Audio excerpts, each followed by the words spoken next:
Well, can y'all hear me? Test. If you can hear me, say yes in the chat.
Flying saucer. Yo. What's good, Chrisella? I hear niggas rapping can make salsa. Tomato is all sauceless. I was like, who is playing salsa? Just Oh, we gotta start off with a bang. Run out the streams real quick, put them on. You're hella funny. Same guy in her college dorm. So we got 15 folks in here already. Right on time. Ready for the call. Some call me Saba, others call me Saba. As long as it's love, it's not a problem. I fillet a boy like I'm Oscar De La Hoya. Fuck is y'all looking at? You're hella funny, man. Yeah, my boy. They like crack. Y'all niggas asking, is it jazz or is I'm a bit imaginative, I'm where the ribbon at. In the sky, I can write like Jack Kerouac. I can say anything. Can you see the chat? It don't even have to. I can't hold on. What'd you say? Are you able to see the chat? Okay, I pulled up the chat. Fire. And then I'm not supposed to be able to share my screen till you do that, right? I think you can. Well, I'm screen sharing, but it won't, like, it's not on the Zoom screen. Try. Let me see if I can do access. Oh, it is on the Zoom screen. Can you guys see it? Oh shit, my bad, y'all. Okay. There we go. Fire. Sorry about that. No one saw that. You're an actor. We got people coming in. Where's everyone from? Where's everyone based that's hopping in? ATL in the house. Okay. Chicago. That's my hometown love. Brooklyn. All right, we got people from all over. Anyone international tuning in? I saw London. London, okay. Tristan, London. Wow. Chriselle, they love you all over. You're global. Stop it. It's good, Spitty. Good to see you. Worldwide. Let's get it. How many of y'all were at the first Symphony University?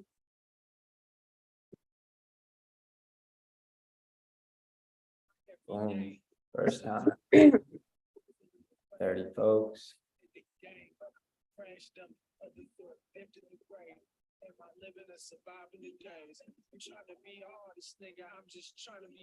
First timers. Ooh, we got some folks who were at the show last night. Chrisella, that's crazy. That's so cool. Aw, cute. Yeah, that was really fun. 10 years of acid rap. Amazing. Remember when that came out, I was in college. Yeah, me too. Great times. Great time. Super different world of Back in music our day. back in our day. Before there was No. TikTok. I think I still got 10 day or acid rap and 10 day on that piff. I'm You had pretty on that? No I'm way. pretty sure. Early. I caught him on SoundCloud, but after that, I was like, yo, what's this SoundCloud thing? There's something going on here. Yeah, that was still blog era for sure. That was like when people were uploading stuff on SoundCloud, like samples and everything. No Yep. Oh, the good days. Wild, Wild West. So I think we can wait like 2 or 3 minutes and then we can get started. What are y'all most excited to learn about? Everyone in the chat, what's like the number one thing you want to walk away with?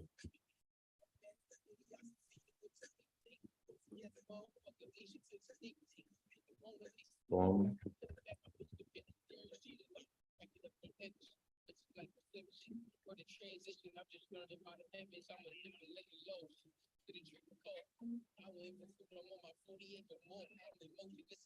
Radio, college markets, running ads to target cities. Wow, they covering everything. That's some symphony shit for sure.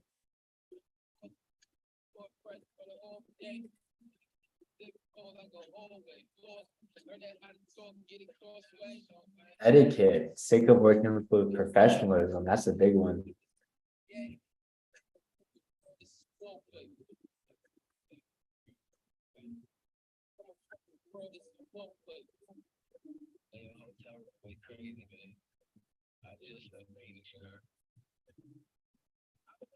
How to tour independently. There are some gems coming up. Wow.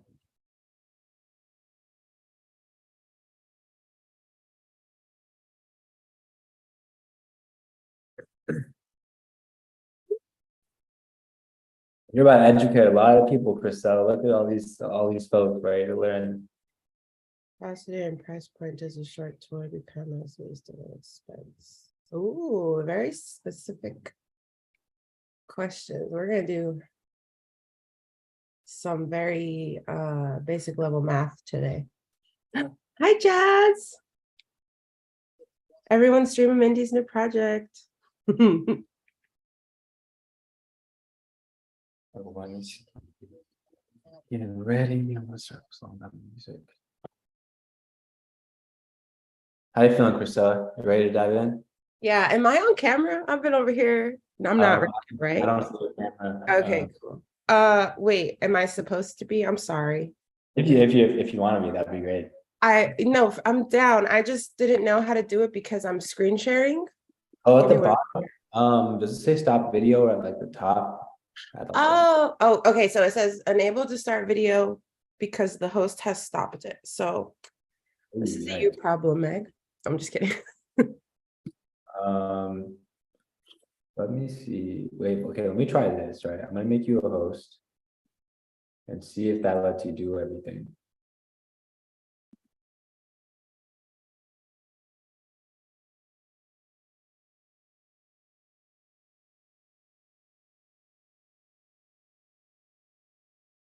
You see, Chriselle? There we go. Okay, There. cool. Sorry, I didn't mean to be like camera off. Allow recording. If you want to just hit record or allow recording, that way everyone that didn't tune in can peep this.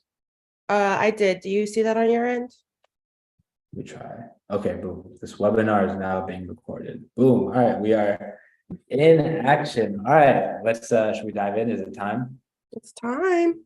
We're here. Time. Boom, we are here. Well, first of all, thank you so much for taking some time on your Friday to hop on with the Symphony community to dive into this. This is something like I've been trying to learn about for a long time, and I feel like the industry is always like, yeah, you should go tour and build your fan base on road. And it's like, what does that mean? Like, how do you even start? And I feel like I've been in those shoes, and I'm sure a lot of people are also trying to figure out how to kind of build a tour side of their business. So, everyone, this is Christella. I'm sure a lot of you know her. For those that don't, she's a legend. She's built a really big business with Saba as well as a few of the other artists she works with. They've taken it like independently for a long time, all the way to playing Coachella and doing arenas with Chance over the last few weeks. So she's got a lot of game, a lot of gems, and everyone's going to be here and also tune in afterwards. I'm sure you'll walk away with a lot to really build your business with. So with that, I'm going to hand it off to you, Priscilla, to kind of give everyone the gems, and I'll turn off my camera. Thanks, Meg. Good morning, everyone. Happy Friday. I hope everyone had a good week. Like Meg said, we're going to do a quick little webinar on touring, and I just want to provide the angle of artists that are going to go after agents and artists that are going to just try to book their own tour for the first round. But yeah, we could get started.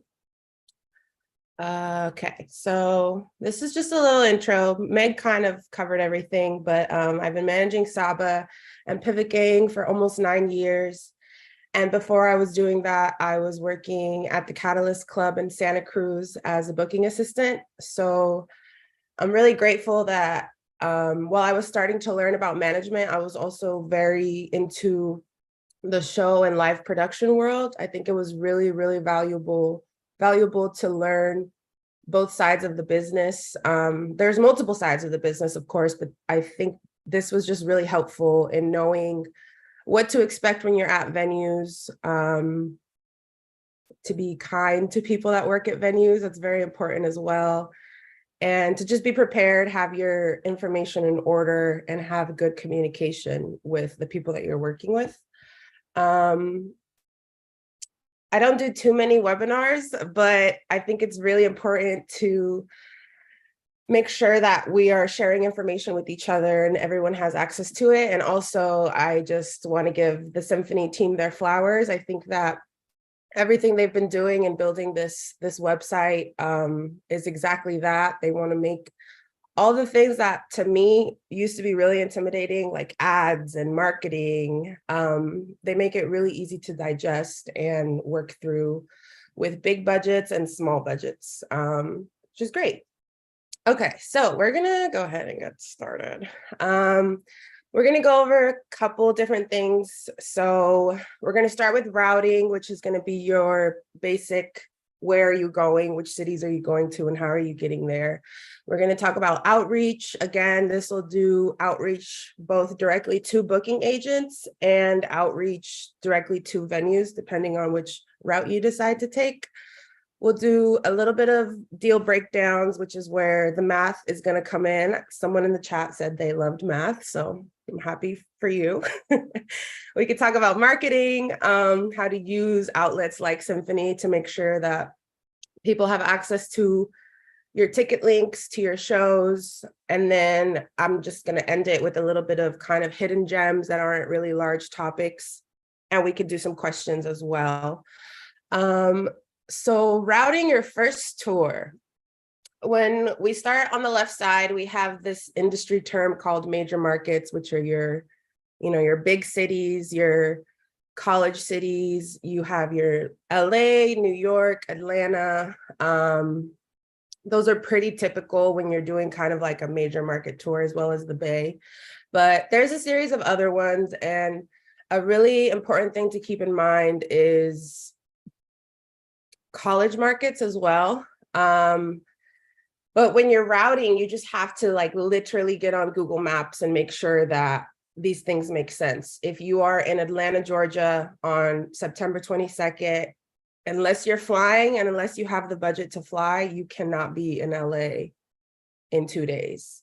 So when routing, you just, you got to make sure that you're mapping it out correctly. But outside of targeting the major markets, you also just want to take into account where your strong numbers are. So looking up all of your analytics, whether it's your Spotify for artists, your Instagram, your YouTube, really try to have a direct contact with your fans with outlets like community or email blast, so that you really have a good understanding of where like most of your fans are. And I think that a mixture of both is like a really good route to start with. It's important to hit your LA, your New York, your Atlanta, even if they're not the strongest. But again, if for some reason you have an amazing amount of streams or, you know, present fans in Salt Lake City, you should go to Salt Lake City. You have to utilize your network as well. Like, touring literally comes down to community a lot of the time. And I think it's important to know where your fans are.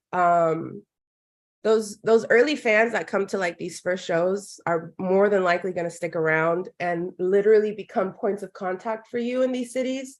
But also if you have family in places, if you have other artists that you work with, like, you know, lean on people, make sure that the venues you're going to have a good rep. Do your research, don't just pop out randomly. But yeah, again, you should prioritize your most fan engagement across all platforms, proximity, and then college markets.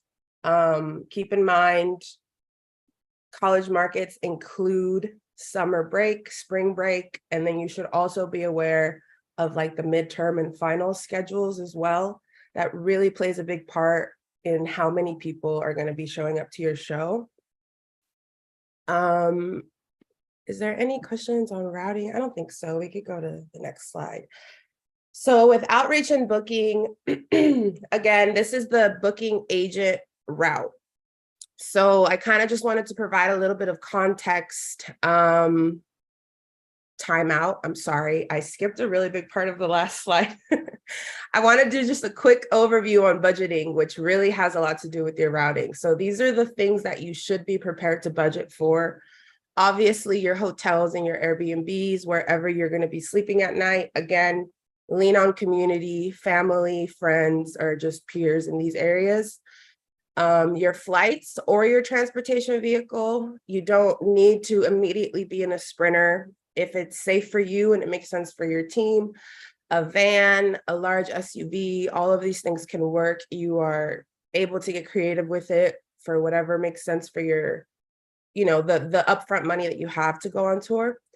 Your food and gas needs to be budgeted.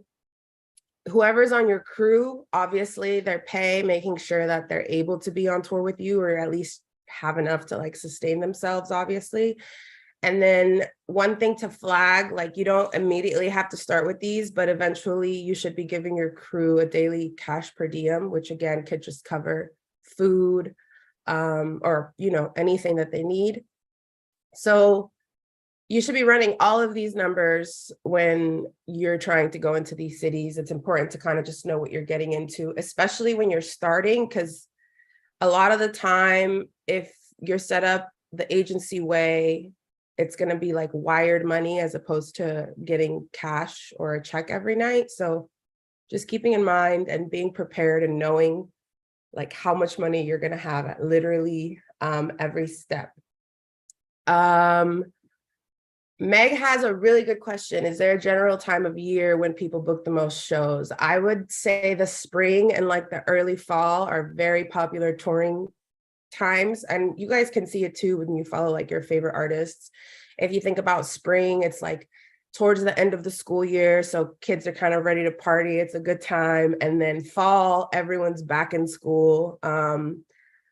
Tricky times to tour in are definitely around the holidays. So when you do the fall, you kind of want to be done by November because Thanksgiving comes into play.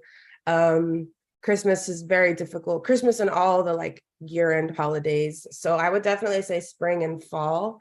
And then how big or small can your travel crew be? It's completely up to you. You have to have obviously your essential people on stage. So say you are a small act and it's just you and a DJ. Your DJ needs to be with you. Other roles that can make sense are somebody to sell your merch, somebody that drives, and then a tour manager. Probably priority to almost all of those is content.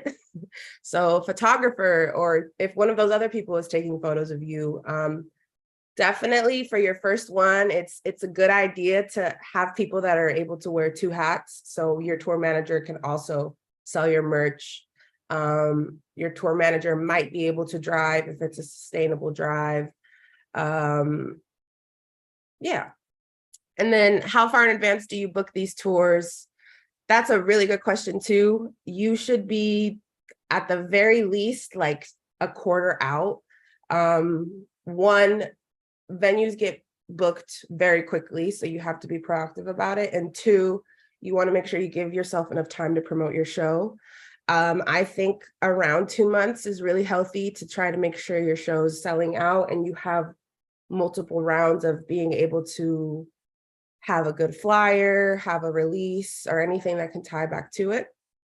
Okay, now we could go to this slide. So as I was saying earlier, this is kind of like the booking agent route. And the reason that I wanted to provide a layout of like these big agencies, these are some of the top agencies and the artists that are on them, is if you decide to go the booking agent route, a good thing to keep in mind is rosters. So you want to be aware of which agents and which agencies have similar artists.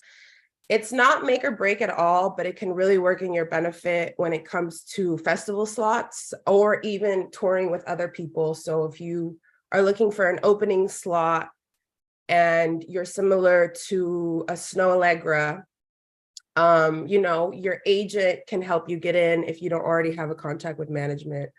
Another kind of like fun industry fact is usually the agent or the management team for festival headliners gets like first priority in remaining slots. So say you decide to go to United Talent Agency and you're similar to Bad Bunny headline Coachella, that agent, that team got first dibs on multiple other slots on that lineup. So it kind of helps your chances in a way, but this is just something to keep in mind. It's definitely not make or break. And there's always other routes to go about it, like facilitating direct relationships with these festivals or with these teams to kind of get on their tour. This is my booking agent fun facts slot. I hit up Saba's agent, John Bricks. As you can see, there's a screenshot there, and I just asked him what's his favorite way to hear about new artists, so you guys can kind of have a sense of it. He's on Spotify playlists. There are younger agents and assistants to all of these big agents, and these people are literally the future of these agencies. When Saba and I first started working together, Brick's assistant, Ron Perks, was like a huge advocate for us to get into a lot of festivals. And all of the assistants that Bricks has had, honestly, since have been so helpful in keeping us in the loop, making sure they're talking to other people about us. So you don't always have to go for the big agents. There's junior agents and there's assistants that can also kind of help you out. Be respectful, don't like consistently hit these people up. You want to be really creative in your outreach. These people get a lot of emails a day, so don't go for a basic, introduction. Make sure you keep it short and sweet. Have a one sheet that has proper links to all of your DSPs or wherever your DSPs look healthy. And it doesn't have to be like a one-time communication route. Keep these people updated as you proceed to do shows, even if they're small. Just let them know, like, hey, I had a show in LA last night, or I was a part of this showcase. The turnout was really well, things like that. And when you're performing at these events, the perfect way to lock in an agent is to obviously have them come see you perform. So make sure that you're leaving space on your guest list for them, inviting them out to things. And then just for context and clarity, usually your agent is taking 5 to 10% off of your show guarantee every single show or festival. Obviously, in return for this, they're routing your tour. They're executing all of your contracts for you. So they're making sure that the venue or the festival is signing off on things and paying you on time. And they're really good at providing all around tour support. If there's ever been an issue with finding a bus or, issues with venues, Bricks has always been amazing at jumping in and just helping out or providing information. Let's see if there's any questions in this area.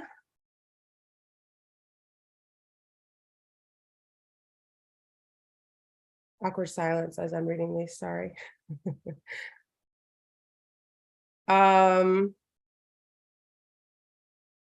There's a question on what's the best way to just evaluate if someone would be a good booking agent for you, advocating for you. I think it's case by case. For us, Bricks was on Saba super early. To be completely transparent, he got us our first festival offer. That was a really big, he like really pushed for us to get on Lollapalooza and proved himself. So it really just kind of depends on the way that you create relationships with these people, but your booking agent should be like an essential part of your team. We have bi-weekly calls with Bricks. We keep him updated on everything, sending him music, making sure he's in the know on what our deals and releases are looking like. That's the best way to just get absolutely everything out of the situation. Like, you have to keep these people involved, and also just make them feel like they're a part of the team as well, because they definitely are. There's a question about independent booking agents. They definitely exist. This is a tricky one because I'm not sure how to find them. Like, I know a few, but it's just they do other stuff, and then you find out that they also kind of book tours. There's also promoters, and then those are just the big dog agencies. Like, there are so many indie agencies that exist across the country. Most of it, honestly, is like word of mouth, looking up on social media. A perfect way to find your agent, again, is to just do research on artists that you're very similar to. If you are similar to a Men I Trust or a Pink Pantheress, like, just do some Googles, do some research, figure out where they are. And this could be for artists, big scale and little scale. And that's how you can find these people. Okay, no agent, no problem. So if you decide to not immediately go after a booking agent for your first round and you kind of just want to book your own thing, cold emailing still works. It's a thing, as long as you're respectful and creative. So say you are an artist that lives in Los Angeles and you want to just route a little West Coast tour, which would be probably LA, San Diego, Portland, Seattle, and the Bay. Maybe Arizona if you wanted to go like a little bit more central. You look up venues in your desired capacity. So if this is your first tour, you want to live in the like 100 to 250 capacity realm, and you can quite literally just Google Los Angeles 150 cap rooms, 250 cap rooms, if you're not familiar with any rooms already. Again, do your research, make sure they're like legit venues and that they have a good reputation, because some venues are a little weird. So when you're reaching out, obviously, these are the things that you should make sure are included in the email. One, be very specific about the dates that you're interested in. There will usually have literally a line of people asking for the same date. So you have to get in there. You could be the second hold, you could be the third hold. Eventually, some people drop off because their schedules changed and things work out. But if you reach out with one specific date in mind that works for your routing, make sure you have a few other ones that could potentially work too, just in case. So again, include links, keep it short, keep it sweet, but whichever DSP, whichever outlet you look healthiest on, put those numbers there. Have your one sheet, it should be a short bio. I don't think one sheets need to be 3 to 5 pages anymore. Like, keep it short. A good press photo, a bio, and then links to all of your socials. You want to provide ticket history if you have it. Again, even if you did a showcase as opposed to like your own headliner, put those numbers in there, provide the context. Anything that helps them understand that you're able to bring people out, even if it's 10 to 15 people, include that in there. And then I already talked about the desired date and overview of the show. This is basically for those in the American scene. This could definitely work overseas too.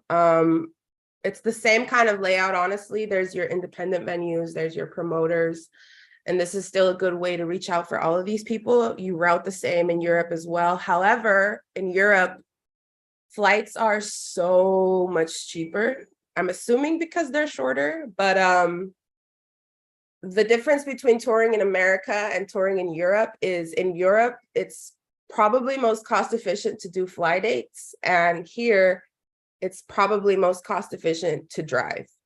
How do you acquire the ticket sale numbers? Is that done after the show or accessible online somewhere? When you are finished with your show at the end of the night, if you were actually contracted to perform, you will get your payout, which has that information. If you technically weren't on the lineup or you didn't have any like payout paperwork, you can always reach out to the venue and ask them how were the ticket sales. There isn't really a scenario where a venue or an agent is going to like ask you for proof to exactly how many people were at your previous shows, but don't fluff it too much. You know, you don't want to say that you sold 200 tickets, but you actually sold 10, and now you're freaked out about making sure these people turn out because that's what you said would happen.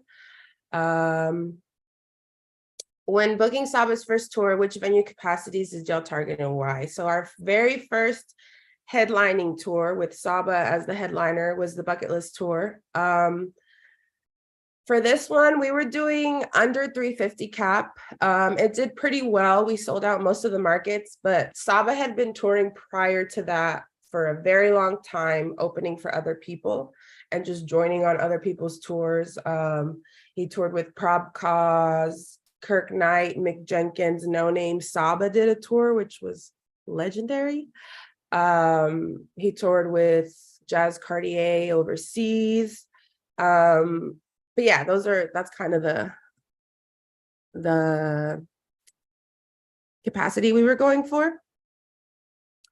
Ticket sale numbers, we went over the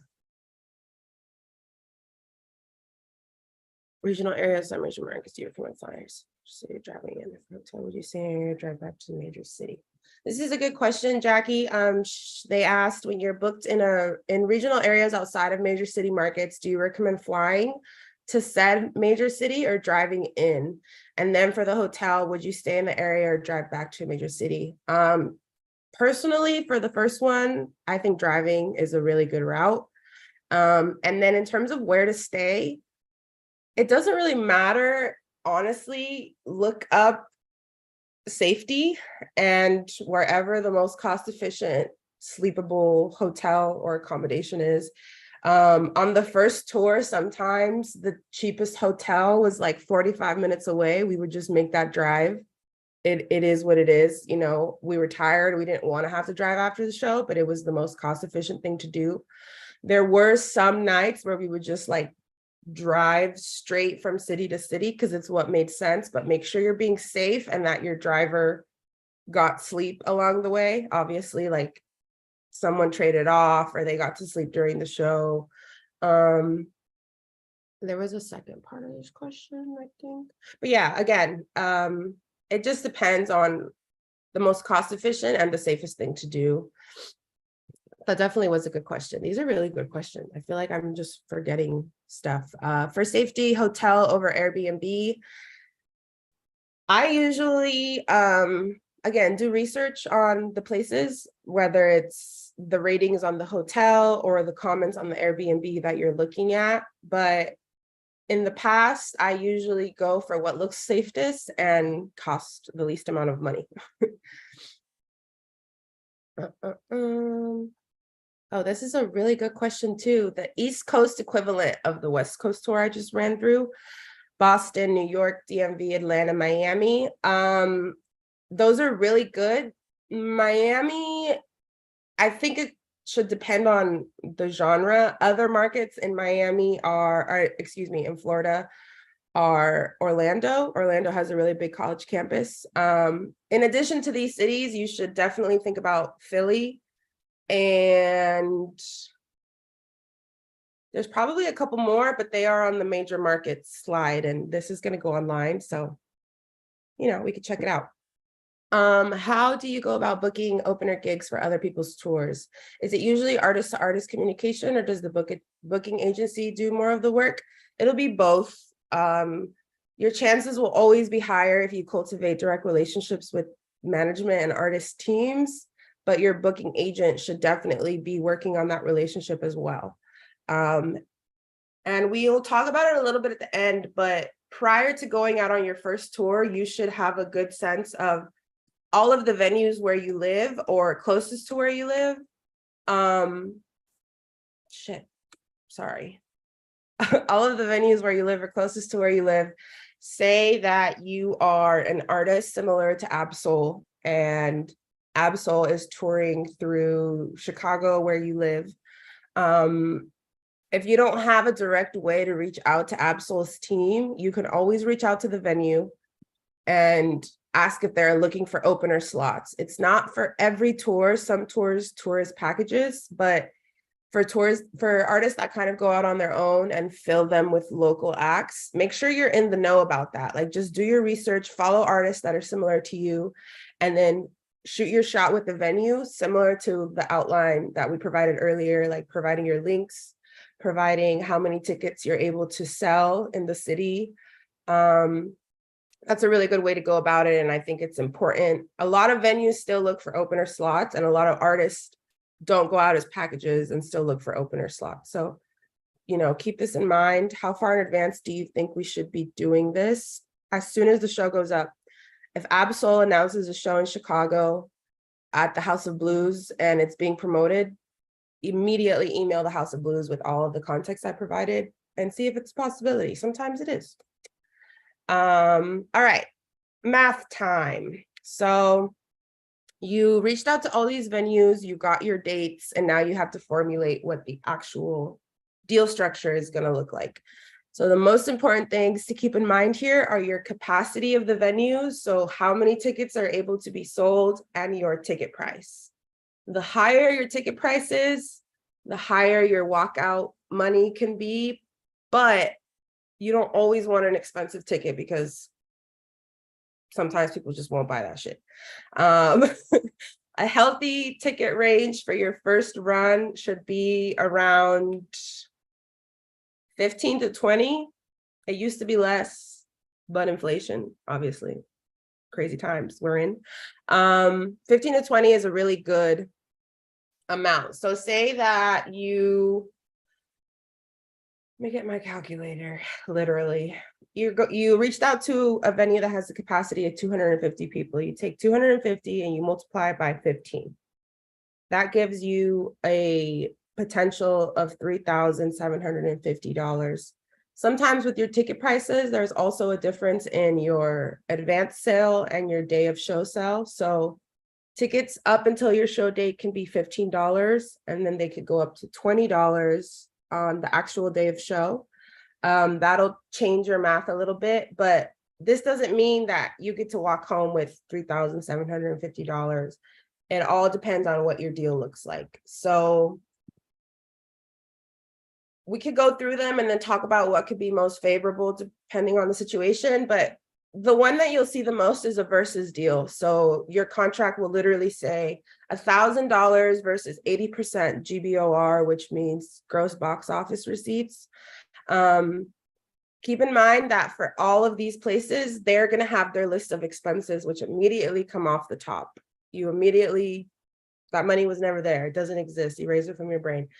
Venue expenses can look like the rent, marketing costs that they do on their end, hospitality, which is what's in your green room, your water, your snacks, their staff.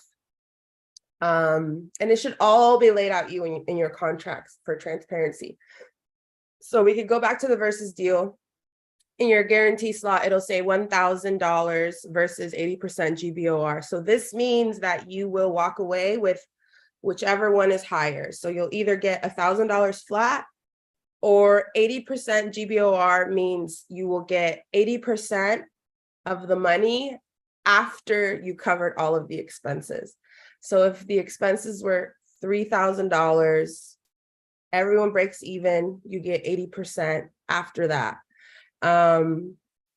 it sounds really confusing. I don't know if I did that good of a job at explaining it, but just keep in mind that you get two options here, and whichever one adds up to the most, that's what you get to take home. Your 50-50 door split is a different kind of deal. It's pretty rare. I don't see it too much anymore, but this is quite literally you split the money with the promoter, the venue at the end of the night, again, after expenses. Not too favorable for your first round. Could be a little tricky. And then the final one is just your flat guarantee deal. There's no funny business. There's no question marks. There's no wondering what your walkout is going to be. You have a guarantee on your contract, and that is what it is. All of this math should relate back to your tickets, your ticket price and your capacity. For your first tour, I think that the flat guarantee route is the most favorable. If you have more confidence in selling out, you should go for the versus deal, because you'll have the cushion of making sure you get at least 1,000 for your budgeting. But also, if you sell over,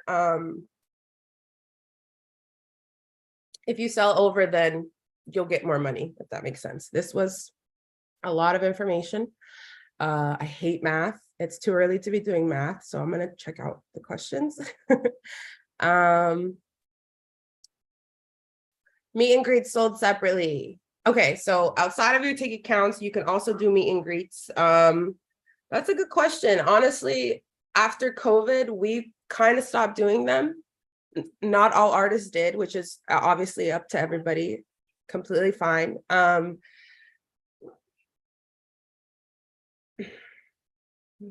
I don't know that it makes too much sense to do a meet and greet on your first tour, but why not? Again, it's more money. There's people that are going to pay for it, and it's fine. I think a healthy range is like 50 to 75. So this definitely provides you more like financial cushion if you actually make those sales. And usually the way the meet and greet works is they can come into the venue an hour before your door time. So if your doors are at 7, your meet and greet ticket holders can come in at 6. And you could do whatever style meet and greet you want. I've seen all kinds of things. I've seen a lot of just like step and repeat. You get a photo, you get a credential and a shirt. You keep it moving. One time, I think on the Waters tour, Mick Jenkins had a literal pizza party. Like he just bought pizza for his meet and greet holders and kind of just hung out with them. There's somebody that literally has meet and greet ciphers. He lets people in early. I can't remember what his name is, but he lets people in early and you could just rap battle him. So if that's your vibe, go for it, get creative. People are paying extra money to meet you, so you can make sure it's memorable, and gives you like a good reputation for your meet and greets too. Okay.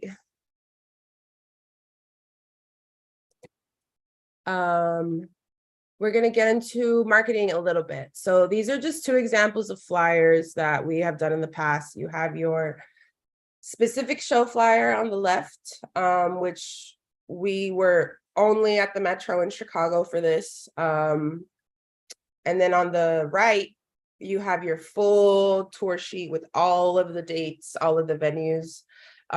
Your flyer is a very important part of your success for your show. So you have to make sure all the proper information is on it. Your date, obviously, the venue and address that you're at. It's important to include age group, especially if you have a tendency to attract like younger fans. If you ended up picking a venue that is 18 or 21 and up, but you have a lot of kids in high school that listen to you, you want to make sure it's on your flyer so that everybody knows you're not liable for a bunch of 16-year-olds buying tickets to a show that's 21 and up. And then more importantly than all of this is where to locate your tickets. So whether they're on your website, if you want them to go to the venue website. Damn, I'm saying all of this and we didn't put a ticket link on the John Walte one. That's crazy. But on the other one, you can see that all tickets can be found at soundpivot.com. Any questions on this part? We could do let's see. Ticketing, this is on using to pay, trying to contact person has caused us to be excluded from the list. Any advice on overcoming this obstacle? That's a really good question. So they said, I've encountered challenges booking venues that exclusively use Live Nation and Ticketmaster for ticketing. One of my artists insists on using TBA, which is a pay what you want strategy, to also collect data purposes, which has caused them to be excluded from numerous venue options. Any advice? So this is, honestly, this is really cool. I like that you guys are trying to go a different route. I've never personally directly had to overcome this, but some ideas that come to mind are to book different style venues. Don't go for your traditional venues. You can do gallery spaces and build out stages. You can do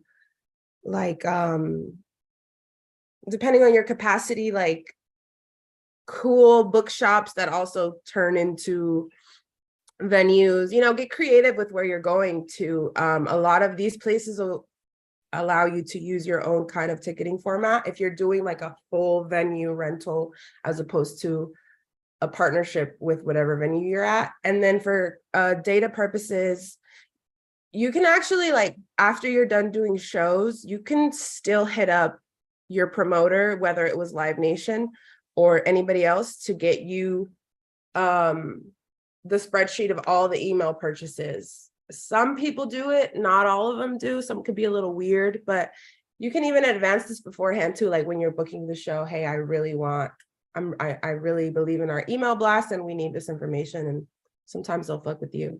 For independent artists, is there a standard industry pay rate bracket to follow when calculating and submitting rates to venues and festivals? Industry pay rate. Jackie, I'm sorry, your question's a little confusing. I'm not sure if you're asking about the venue expenses or your expenses.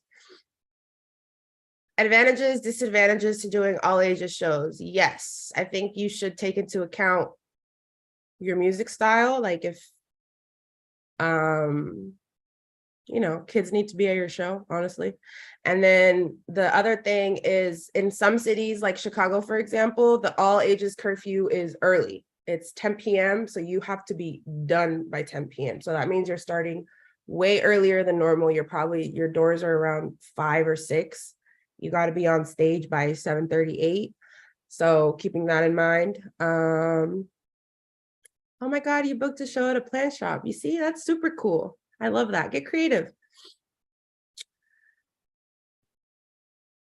When you started with Saba's first headline tour, did you have a set of decently large advertising budgets to get these posters seen in different markets and cities? So there is an advertising and marketing budget in all of your show deals. Your venue should have it, and it should be anywhere from like $100 to $300. Back in the day, we used to do a lot of quite literally just posting flyers everywhere, but now people are more so targeting ads. So you're going to have to share ad access with these venues on your Facebook, on wherever you're promoting. And you can always ask them to make sure they send you receipts for the ad money that they're spending. They'll do email blasts, they'll do flyers, they'll do online ads, radio, things like that. Okay. Oh, my last slide, which we're going to go through a couple of these. There's some last hidden gems. So we can talk a little bit about Live Nation venues versus independent venues. Live Nation has built an enormous, absolutely enormous company that has bought out a lot of venues around the country and the world. Some things to keep in mind, though, you don't always have to go after Live Nation venues. They're probably the most compacted. They're probably the hardest ones to get into because a lot of artists have Live Nation deals, so they get to go through those first. Do research on the independent venues that still exist in your city. You can find this information online. You can sometimes literally Google a venue website, and if there's no Live Nation information or emails anywhere, it's pretty safe to assume they haven't been bought out. I love working with indie venues personally. Of course, we do Live Nation ones too. But for your first tour, go for the indie ones. It's they need the business as well. You need the business, and it's a really good way to kind of like cultivate relationships that are going to carry you through your career. Switching subjects a little bit, most venues are going to ask for a merch cut. I wish there was like a really noise there, because it's horrible. It's a very outdated industry thing, but I just want you guys to be aware of it. This means that the venue gets to take a percentage of your merch sales that night. It will be a different percentage for your hard goods, which are your vinyl, your CDs, and your soft goods, which are your sweaters, your shirts, whatever else you're selling. Your soft good percentage will be higher, around 10, 15. There's a way to finesse these things, get creative, be respectful, don't do anything sketchy. But do people finesse it? Yes, I believe in transparency. It's important to know these things. If you book a venue and you're on here, I'm sorry, we should just change the rules. Opening for shows before you headline. We talked about it a little bit earlier with the Absol example. Keep this in mind. You don't immediately need to be touring. Build out your ticket history in your market first, and your nearby markets. Anything in your state that is easy and quick to drive through, focus on that. Radius clauses are another really important thing to be aware of. So when you do your show contracts, there will more than likely be a radius clause in it, which could be anywhere from 60 to 90 days before or after your show. So say that you book a show in Los Angeles on September 22nd, your contract will more than likely restrict you from booking another show in LA or in surrounding cities where you're being advertised as a performer for that window of days. So if you do a show in LA tonight, you probably aren't able to do a show for like 2 months, a month or 2 months in LA. This isn't always the case. If for some reason an opportunity arises and you think it makes sense for you, you can always advance it with the venue, or just let them know, keep them in the loop that you'll be doing 2, or you'll be doing one kind of immediately after. Transparency is key here. And of course, more shows means more money, but if you are doing your first headliner in LA, you want the majority of the ticket sales to go here before you kind of do another one, if that makes sense. And then we talked about it earlier as well, but always be aware of your show schedule, or your school schedules, excuse me. If you are going to Orlando, Florida, and you're doing a show there, there's, I'm pretty sure, a huge college campus, a few of them around the city. Kids definitely tend to show up to shows less during midterms, finals. If you're doing a summer show, keep in mind most people are at home, so the university population isn't as high, as well as around the holiday. Finals, make sure you're Googling finals and midterm schedules, and just being super aware of all of these things, because they definitely impact your ticket sales. And I think that's it. I didn't do an ending slide, but we could get into questions if that's cool. Okay. Are performance reels still important? Sandra asked that. They actually are. Bricks, Saba's agent, asks me for reels more than anything, more than photos, more than any other kind of piece of content. Reels are important. They should be short. They should be no more than a minute. I think 30 seconds is a really healthy like route. And then I just always try to use the footage that makes this shit look as fun as possible, so people are more inclined to come to your show. And you can also put ad spend into that as opposed to flyers. Obviously, visual video content is a lot more captivating and hits harder than your typical flyer. How big was Saba's audience when you were first able to get a headline tour going for him? Damn, Tony, that is such a good question. I don't even know if I have that information. I don't think Spotify for Artists existed back then. Just to kind of have a gauge on it. Followers wise on like Instagram, to provide a little bit of context, he was probably like the 40, 50K realm. But this is important information, but it doesn't mean that you need to wait until you're in a certain place to tour. Your ticket sales are more, your physical people that show up are more important than anything.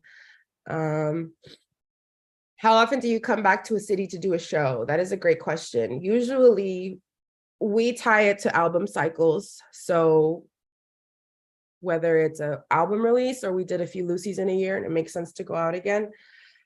On average, though, I would say we're out maybe every 1.5 to 2 years. Phyllis, I'm so happy this was helpful. Carlos, how are you able to gauge when streaming analytics will translate to tickets? What type of numbers are you looking for? That is a really good question. This is a huge industry kind of conversation. How are we doing on time? We're doing good on time. This is a really good question. So how are you able to gauge when streaming analytics will translate directly into tickets? You should be paying attention to things that have like a huge spike in them. So if for some reason your monthly listeners in London are exponentially higher than other cities, that's a really good way to gauge it. Active fans that are commenting, sharing, having a good sense of where they are. I believe Symphony gives you reports on that kind of stuff. This is important to kind of keep in mind too. But high streaming numbers do not always equal high ticket sales. You got to be paying attention to it. You got to try it out. And that's how you know. This is a really big disconnect in the industry right now. You'll have artists that are streaming ridiculous amounts, but they can't really tour. So these are just really important precedents to start early on. You start touring with your first album, like go out, even if it's a small, tiny show, get to it. Don't wait until your numbers are in a crazy place to tour. You should be touring from the very beginning.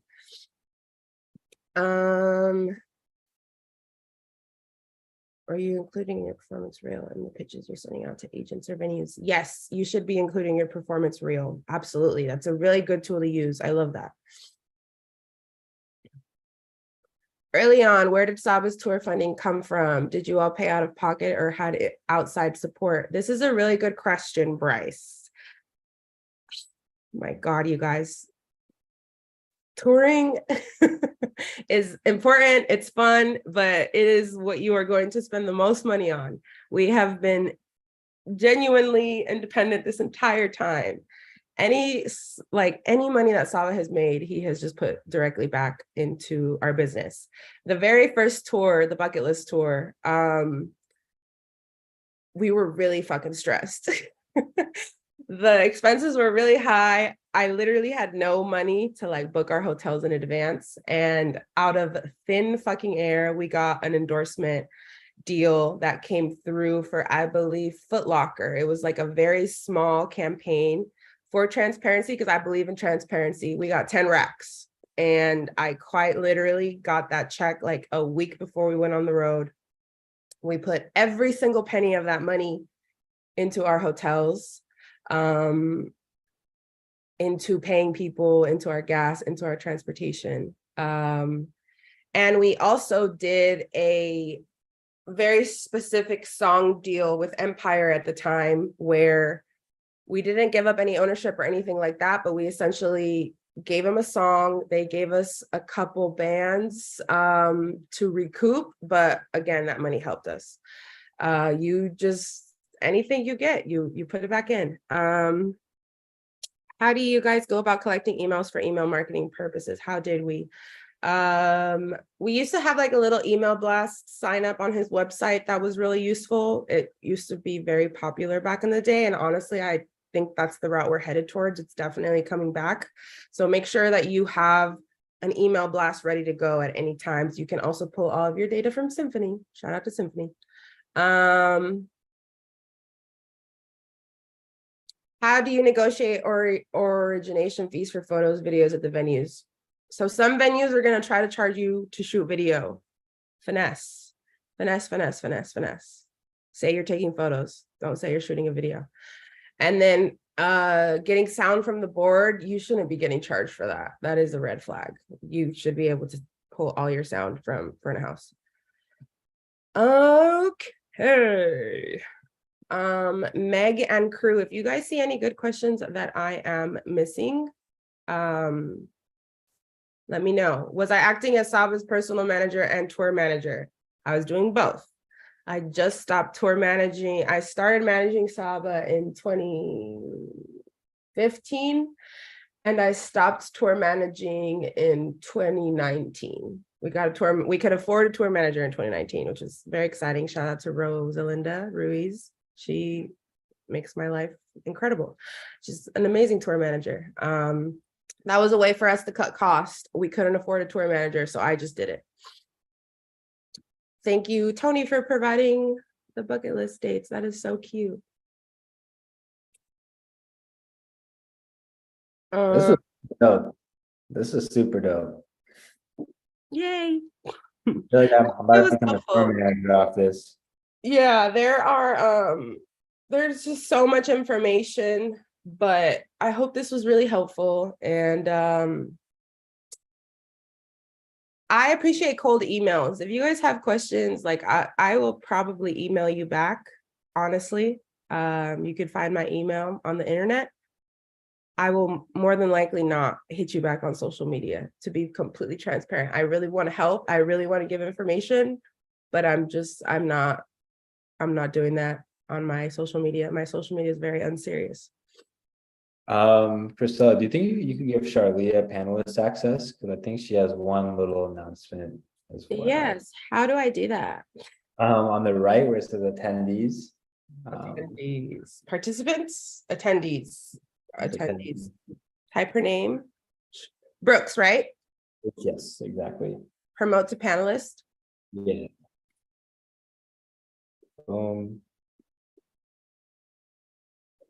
Did I do it? Okay, cool. You did it. I can't start my video for some reason, but y'all, thank you so much for tuning in. Christella, that was wild. Learned a lot. I feel like, that was a whole 101. You could fully teach a college course on that, subject all the way. This recording was live streamed on YouTube. It'll also be live in the Symphony app for anyone to download and watch whenever you want to. It's a big part of our push with Symphony University. I'm bringing Charlia on because we're making a new initiative to start getting the community together more often, more like this. So Charlia, you want to hop in and tell folks about what's coming up and what we've been cooking up? Hi guys. So yes, the Symphony team has been cooking up on our new Discord. So in the chat, we're gonna drop the link, and shout out to Bo for helping us put this together. We want to have you guys have a space to meet each other, to talk Symphony, to talk music, all the things. Oh wait, I did not put it to everyone. I sent it to the host. Here is the link. Here's the link, guys. Join, have fun, be respectful. And I also just want to shout out Christella. That was amazing. I low-key want a part 2, but for you guys, anything for you guys.